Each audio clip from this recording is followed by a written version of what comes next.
Hay una pregunta que creo de una forma u otra nos hacemos todos alguna vez. ¿A qué precio? Totalmente. Y no hablo de dinero, hablo del precio de verdad, el de callarse, el precio de hablar, el de una decisión que lo cambia todo. Es una pregunta que va directa al alma, a la verdad, a la justicia. Es que es la gran pregunta de fondo en casi todos los dilemas humanos importantes, ¿verdad? Pues hoy vamos a meternos de lleno en uno de los dramas más intensos de la historia para explorar justo eso. Vamos a analizar los últimos momentos de Judas Iscariote, basándonos en ese pasaje tan corto, pero tan denso de Mateo 27. Del versículo 3 al 8. Exacto. Y la idea no es solo contar otra vez una historia triste que ya conocemos. Es intentar meternos en la psicología de los personajes, en las trampas en las que caen y ver sobre todo la diferencia entre sentir remordimiento y arrepentirse de verdad. Es que esos pocos versículos son una ventana increíble a la condición humana, a cómo una serie de decisiones, una detrás de otra, pues pueden definir un destino. Es un texto cargado de un significado cultural, histórico, espiritual, que merece la pena desgranar. Pues vamos a ello. La historia arranca justo después de que condenen a Jesús. Leo el versículo 3. Entonces Judas, el que le había entregado, viendo que Jesús había sido condenado, devolvió arrepentido las 30 piezas de plata. Ajá. Y aquí, ya de entrada, me salta la primera alarma. La palabra clave es arrepentido. A primera vista, suena bien, ¿no? Parece que se da cuenta de su error, intenta enmendarlo, pero todo acaba de la peor manera.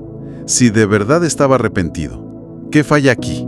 ¿Por qué ese gesto no le lleva a la vida, sino a la muerte? Porque aquí el idioma original, el griego, nos da una pista que es fundamental. Un matiz que en la traducción, pues, se pierde un poco y lo cambia todo. A ver, espera, ¿me estás diciendo que hay más de una palabra en griego para arrepentimiento? Exacto. Y que aquí se usa, digamos, la que no lleva a la redención. La palabra que esperaríamos, la que habla de un cambio profundo, es metanoia. Metanoia. Sí, metanoia es una transformación total de la mente, del corazón.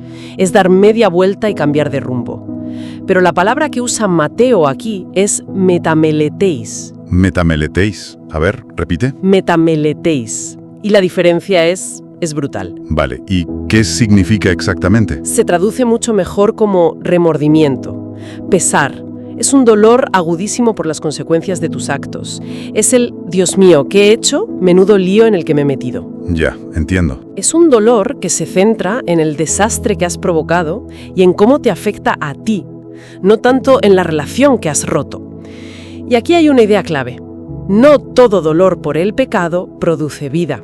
A veces solo produce una culpa que te devora. O sea, es un dolor que mira hacia adentro, hacia uno mismo en lugar de hacia afuera para buscar el perdón. Precisamente. Fíjate en lo que hace Judas. Siente el peso insoportable de haber traicionado sangre inocente. Pero, ¿a dónde va? Vuelve a los sacerdotes. Exacto. Vuelve al mismo sistema corrupto que le pagó. Vuelve, por así decirlo, a la escena del crimen. No corre a buscar a Jesús ni a los otros discípulos para pedir perdón. Su dolor se cierra sobre sí mismo en una espiral de desesperación, en lugar de abrirse a la gracia. Y vuelve a ellos con el dinero en la mano, las 30 piezas de plata. Esa cifra siempre me ha sonado muy específica, casi poética. Uno pensaría que es un dineral, pero el contexto sugiere que no. Es una cifra al azar o tiene algún significado. No, para nada es al azar. Es uno de los detalles más escalofriantes de todo el pasaje. ¿Ah, sí? Esa cifra conecta directamente con la ley del Antiguo Testamento, del libro del Éxodo. 30 piezas de plata era el precio exacto que la ley marcaba como compensación para el dueño de un esclavo que había muerto accidentalmente. ¿Perdón? ¿Cómo? ¿Cómo lo oyes? El precio de un esclavo muerto. La indemnización por una propiedad dañada. Pero eso es brutal. Es que te deja helada.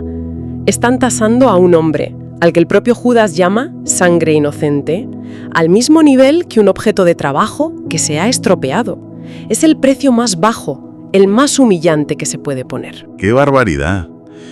Y claro, la reacción de los líderes religiosos cuando Judas llega destrozado a devolverles ese dinero es la guinda del pastel. Es que es una definición de la crueldad. Su respuesta es de una frialdad que corta la respiración. ¿qué nos importa a nosotros? Allá tú. Uf, Allá tú. Ese ya no es mi problema más terrible que he oído. es el descarte total. Lo han usado como un peón en su partida y ahora es una molestia, un cabo suelto. Ya tienen lo que querían. La conciencia de Judas, su angustia, les da absolutamente igual. Totalmente. Demuestra que para ellos las personas son meros instrumentos para mantener su poder, y esto confirma una idea demoledora. Una religión sin misericordia no salva, condena. Protegen su institución, su poder, su chiringuito, vamos, pero no la verdad. Y eso que la misma persona que han usado les está gritando a la cara que es sangre inocente. Pero nada, oídos sordos. Es que cuando el corazón se endurece así, la conciencia se apaga. Ya no hay una voz interna que les avise de la atrocidad que están cometiendo. Solo queda el cálculo frío del poder y el desprecio absoluto por la persona. Así que Judas, solo, destrozado, tira el dinero y se va. Pero el dinero se queda ahí, en el suelo del templo. Y de repente los sacerdotes que lo tenían todo tan controlado se encuentran con un problema entre manos. Un problema, bueno, muy irónico. Exacto. El peón ha desaparecido, pero las pruebas del crimen, las 30 monedas, están ahí, brillando en el suelo del lugar más sagrado. Y aquí es donde la hipocresía alcanza un nivel casi artístico. ¿Qué hacen? Se reúnen, deliberan, y su gran conclusión es: no es lícito echarlas en el tesoro de las ofrendas, porque es precio de sangre. No me lo puedo creer. O sea, a ver si lo entiendo. No tuvieron ningún problema en usar el dinero del templo para pagar a un traidor y condenar a un inocente. Ninguno. Pero ahora les preocupa que ese mismo dinero sucio contamine su tesoro. Es una lógica perversa. Se preocupan de una forma escrupulosa, casi obsesiva, por cumplir la ley ceremonial, la norma externa. No quieren que su contabilidad sagrada se vea manchada, pero no tuvieron el más mínimo reparo moral en mancharse el alma orquestando un asesinato. A ver, voy a jugar un poco al abogado del diablo. ¿No podrían argumentar que simplemente estaban cumpliendo la ley al pie de la letra? ¿Para ellos la pureza del templo era lo más sagrado? ¿Es hipocresía o es una coherencia legalista llevada al extremo? Es una gran pregunta, y yo creo que la respuesta es que es precisamente esa coherencia legalista llevada al extremo lo que se convierte en la peor de las hipocresías. Claro. Porque demuestra que han perdido el norte por completo. Se enfocan en la letra pequeña de la ley e ignoran su espíritu, que se supone que es la justicia, la misericordia, la verdad. Se cumple a la perfección esa máxima de que es posible ser legalmente correcto y estar espiritualmente perdido. Su brújula moral está rota. Completamente. Priorizan la pureza de un objeto, del tesoro, por encima de la vida de una persona. Es la forma por encima del fondo. Han vaciado su propia fe de contenido. Vale, entonces, ante este problema legal, ¿qué solución encuentran? Si no pueden meter el dinero en la caja, ¿qué hacen con él? Pues tras consultarlo deciden hacer algo que a primera vista podría incluso parecer un acto de caridad. Compran con ese dinero el campo del alfarero, para sepultura de los extranjeros. ¡Anda! Dar sepultura a los que no tienen a nadie, a los forasteros. Oye, pues suena bien. Suena bien, sí. Es una forma perfecta de lavar el dinero y la conciencia. Convierten el dinero de sangre en una obra de beneficencia. Pero hay un detalle que lo delata todo. Un detalle que el propio pueblo se encarga de recordarles para siempre: el nombre que recibe ese lugar. Ah, sí. El texto dice que desde entonces y hasta el día de hoy, aquel campo se llama Campo de Sangre. Campo de sangre. Un nombre que funciona como un recordatorio perpetuo, un monumento a la transacción. Exactamente. Se convierte en un memorial físico y permanente del pecado que cometieron. El dinero de la traición, que no pudo volver al lugar sagrado, se usa para comprar un lugar de muerte, un cementerio. Es como si el propio dinero estuviera maldito. Totalmente. Y lo único que puede comprar es más muerte, un terreno para enterrar a gente. El pecado deja una marca visible en el paisaje, un terreno manchado. El nombre del campo es el titular eterno de la historia. Y esto cierra el círculo de una forma devastadora.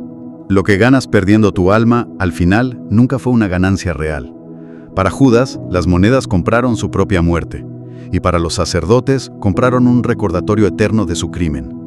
Es que el dinero en sí mismo es neutro, Pero este dinero estaba impregnado de la intención con la que se usó. Nació de la traición y por tanto solo podía generar un legado de muerte y memoria amarga. Entonces, si unimos todas las piezas, la pregunta con la que empezamos, ¿a qué precio?, resuena con una fuerza increíble. Afecta a todos. Judas vendió a su maestro por un dinero que resultó ser veneno. Los líderes vendieron la verdad por poder y comodidad. El sistema entero se vendió. Ese es el núcleo de toda la historia. El texto nos presenta un contraste brutal. Por un lado, tienes la venta de un hombre por 30 piezas de plata, una transacción que solo lleva al remordimiento, a la desesperación y a un campo de sangre. Sí. Y por otro lado, en el fondo de todo esto, tienes la entrega voluntaria de ese mismo hombre por amor, un acto que, en lugar de llevar a un callejón sin salida, ofrece redención. Muerte frente a vida eterna. Un campo de sangre frente a una cruz de salvación. El contraste es absoluto, y todo se resume en esa otra pregunta que el propio Jesús hace. En otro momento, ¿de qué le sirve a uno ganar el mundo entero si pierde su alma? Al final, el problema no es cuánto recibes, sino qué es lo que pierdes en el proceso. Y la salvación que se presenta en esta historia, esa alternativa, no fue barata. El texto es muy claro, costó sangre. No la plata de Judas, sino la sangre inocente que él mismo reconoció. Y todo esto me deja dándole vueltas a una última idea. La historia nos obliga a comparar el remordimiento destructivo de Judas con lo que le pasó a otro personaje que también falló estrepitosamente. Pedro, claro. Pedro negó a Jesús 3 veces. Con juramentos. Eso es una traición terrible. Su dolor debió de ser igual de intenso o incluso más. Sin embargo, su historia acaba de una forma radicalmente distinta. Completamente distinta. Su dolor no lo llevó al suicidio, sino al llanto, al arrepentimiento esta vez sí, a la metanoia y finalmente a la restauración. Y esto plantea una pregunta final que creo que es crucial. A ver. ¿Qué es lo que de verdad separa el camino de la desesperación del de la restauración? Es la gravedad del error. Porque lo de Pedro fue gravísimo. O más bien, es la dirección hacia la que corres en tu momento de más profundo dolor. Judas corrió hacia el sistema que lo usó. Pedro finalmente se volvió hacia la persona a la que había fallado. Quizás ahí esté toda la diferencia.